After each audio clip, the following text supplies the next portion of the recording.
Maswerteng gabi po mga ka-STL. Narito na po ang resulta ng STL Pampanga para sa araw na to, third draw. October 3, 2025, araw ng Biyernes.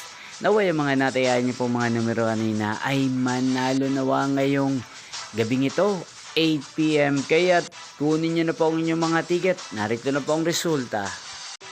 Ang mga numerong nanalo sa STL Pampanga ngayong gabing ito, October 3, 2025, 8 PM, third draw result, 38 at 1. In exact order again, 38 at 1. At ngayong gabing ito sa STL Pampanga, atin pong i-shoutout si Ate Rosalinda ng Pampanga. Shoutout po sa inyo, Ate Rosalinda. Sana po ay nasa maayos kayong kalagayan. At sa lahat po ng mga taga-Pampanga dyan na lagi pong nanonood sa channel na to, shoutout po sa inyo. Inyo pong napanood ang resulta ng STL Pampanga. Magkita-kita pong muli tayo bukas ng alas 11 ng umaga. Thank you for watching.